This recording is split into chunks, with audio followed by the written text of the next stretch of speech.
Hello, everybody. Brian here from quantlabs.net. No, quantlabsnet.com. Still gotta figure that one out. Anyways, just wanted to show you a coding demo. I haven't done one in a very long time. I hope to do more of these. What I'm about to show you is a very simple, primitive. Don't expect that this is the way to go, but a very primitive version of a yield curve. This is going to be part of my course that I've just put out on futures and options. Go to quantlabsnet.com to see more. And this is now where we're going with quant and source code examples. A lot of it will be done mostly in C++, but Python is the choice. Another thing I want to highlight here is I'm not a big fan of Docker on Windows. I've always had real problems with it. I don't know, but that's just me. And I want to show you the development environment as well. So I've set up on vulture.com a little cloud instance. I've always liked Vulture. It's very cheap, and I'm only paying like $6 a month for a small little Ubuntu Linux server where I can play around and do stuff with, and you can scale it out as you get more sophisticated, including GPU now. So it's kind of cool. So we'll see how it goes. And I've just confirmed from somebody that said, yeah, Vulture's cheap in that. So that's something maybe I might do down the line. But so far, I'm keeping it very primitive. So let's get to all of the fun stuff. So over here, I've created a yield curve. Now it's not going to generate a chart with Matplotlib through the console. So we're just generating a chart through the save figure on Matplotlib. So as I said, it's very primitive, but I'm assuming you know a lot uh, about Python. Here's the generated chart. It's supposed to be a yield curve. I'm not put any titles on it, nothing. Okay, so it's time. Well, let's go through the code first, and then I'll show you the chart again. So that's the chart, nothing fancy.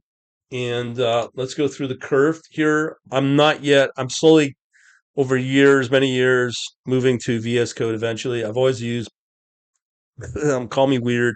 I've always liked Sublime as the editor, so that's what I'm using currently, which is fine. But eventually I'll get there. So in here, I'll put this in a file share because it seems a lot of you are coming to the website for file share. So I might put the odd coding example in here. I might actually have a JavaScript version of this as well because it's more sophisticated. But this is again, a simplified version of Python. So here we've got a yield curve with calculation. And if you don't know the yield curve, I got a whole whack a load of course for you on that. It's using supposedly set bonds and plots the resulting curve. Required libraries, NumPy, Matplotlib, and SciPy. So this is what it's doing right here. Again, this is very simplified. I am not here to teach you this stuff, and even if I did, I have a whole course on it. Okay, so you can see here what it's doing. Calculates a yield curve function, takes in a list of bond prices, bond maturities, and the risk-free interest rate. Okay, and you can input it in if we want, whatever. Calculates the yield for each bond using the formula right here. Yield to maturity, price divided by 1 plus risk-free rate times or squared the maturity minus 1. Okay, so as I said, we're getting now into the quantity stuff. We're going to go deep in it over the next few months. It's going to be part of my membership that is on my website. So what it's doing is the plot yield curve function takes in the yield curve and bond maturity and plots the yield curve using Matplotlib. So it's 100% open source and free. In the example usage, we define a set of bond prices, bond maturities, and risk-free interest rate. And as I said, we calculate the yield curve using this formula, calculate yield curve function and plot it in the plot yield curve function. Okay. So from there, we're assuming a simple yield curve calculating the formula again, yield to maturity, price over 1 plus risk-free rate squared maturity minus 1. So in practice, this yield curve calculation can be more complex and involve more factors, such as credit risk and liquidity risk, which we don't calculate. But again, the course shows you that using other types of data to use to measure that and to quantify it. That's the key thing. That's how a lot of the HFT shops do this. And one of the reasons I'm showing you this is because when I looked at the active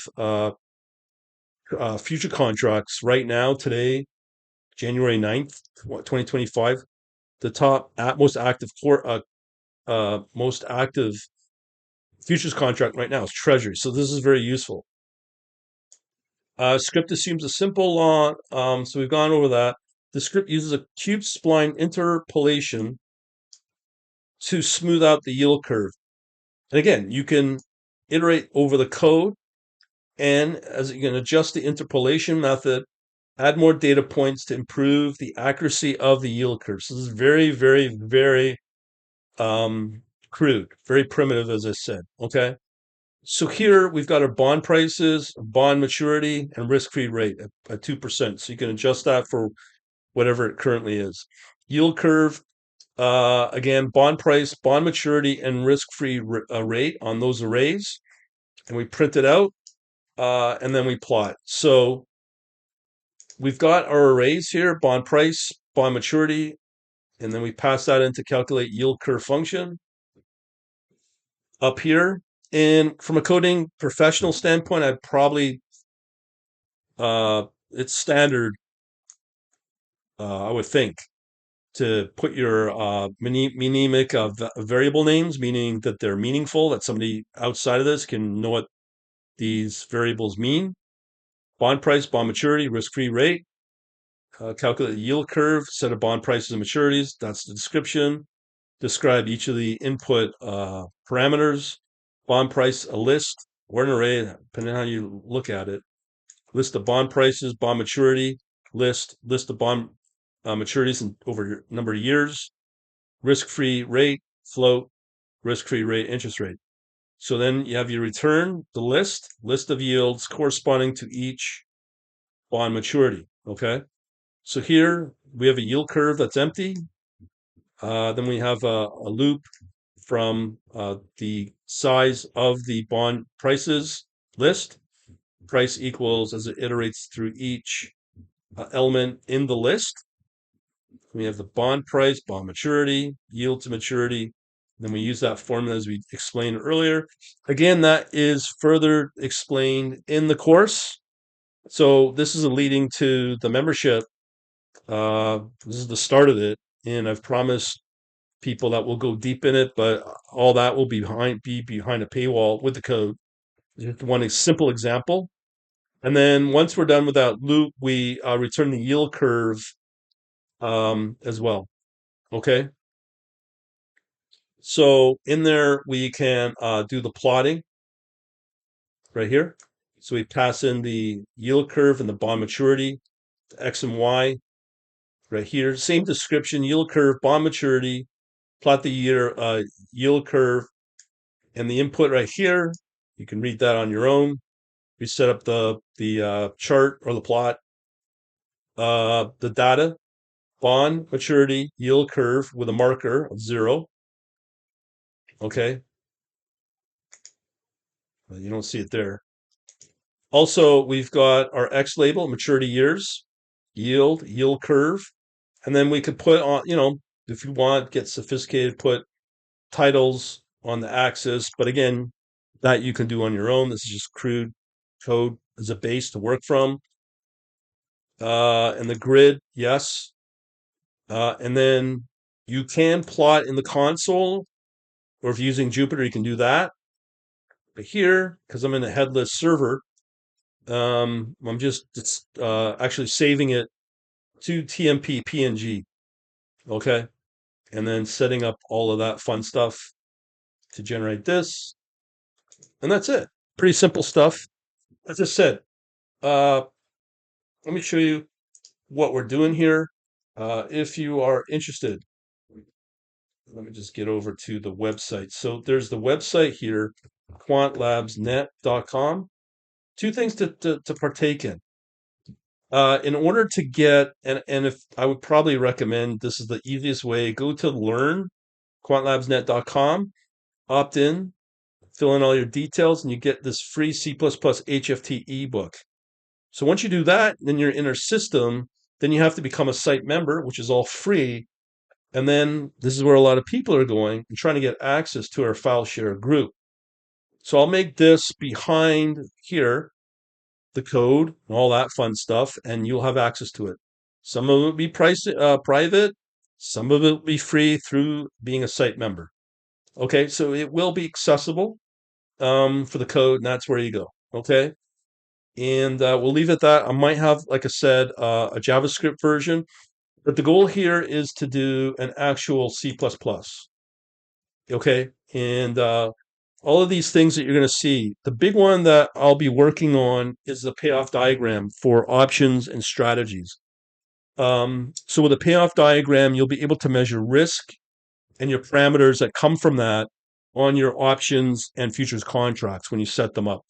Also, from there, you'll be able to determine which types of strategies you want to put on. If it's a set of options, a call put, or a call or a put, and also if you're going to short or long a contract in the futures. And there's many areas to look at. And with a payoff diagram that enables you to uh, determine what kind of strategy you want, if you're going to add in a synthetic option or just a simple arbitrage between an option and a future, and if you're going to long or short, either or. So, as I said earlier, the difference now is to understand. It's one thing to be technical from the coding standard, but you have to understand the philosophy of understanding where the data is, where the markets are going, and where the profit potential is. So, as an example, today, January 9th, 2025, this is why, and this is just as a tip, okay? So, if you go to barchart.com, most active future, and believe me, a lot of market makers are watching this data and they're profiting in a smart way to take advantage of those people on the retail side. My course covers all that. Okay, so right now, what you can see here is these are the top most active um, contracts for futures, and what the insiders with the retail are trading right now by volume. So you can see here, everybody's on their treasury notes right now. 10-year, 5-year, 2-year, ultra 5-year, and then you get the NASDAQ micro down here. And you can see how small the volume is compared to the 10-year note. Then on top of to know what's active and what's about to pop, which I track again, which will be part of the elite stuff, and you can learn this on your own through the course, because we knew that oil was moving. We knew this is basically SOFR, the old LIBOR euro dollar, so it's basically the euro dollar. Okay, we knew there's a T-bond, so everybody's moving into Treasury for now, short term, um, and the British pound in there. Foreign did really good in the last month. Gold, again, coming back to those gold bugs you see on YouTube. If they were correct, you'd see gold at a much higher volume, but it's not there. Okay, so that's again nothing wrong with gold, but if you want to underperform currently over the short term, you don't want to be in gold. I mean, you might have a smaller allocation, and then you look, you got the minis again on the S&P, natural gas, which is kind of performing, and then you get into the Euro FX. So watching this is a tip. You can use that here with this yield curve code, and this is just the basic. This will help you to project and quantify quite possibly recession or not, and the direction is going on based upon the maturities and bond pricing as well. So again, that's all part of the course, but hopefully you could see the bigger picture here, why you do that and why you build these type of tools for your own need. And you don't have to depend on what comes out of the mouth of the government, like Jerome Powell, Yellen, and the like. You can generate your own data, and it's a data that's driven by the markets and what they're doing and what the professional insiders are doing. But you don't know beyond that because you're still guessing. But with the course, the futures options course, it helps you really know and quantify what's going on. On top of, if you want to get access to just to sample it, one thing you can do is if you go into our store, okay, there's only one product right now, and it's this one. This is the first 5 videos, first 5 sections of this course I'm talking about, future and options. And there's actually 25 now available. It's countless hours, but you would strongly recommend to go through that, even if you're not a technical person. But if you want to understand what the insiders, the smart money's doing, this is what you want to take. And the way to get into that is by joining the Quant Elite membership, as I hinted also. So I'll leave it at that. Thanks for watching. Have a good day.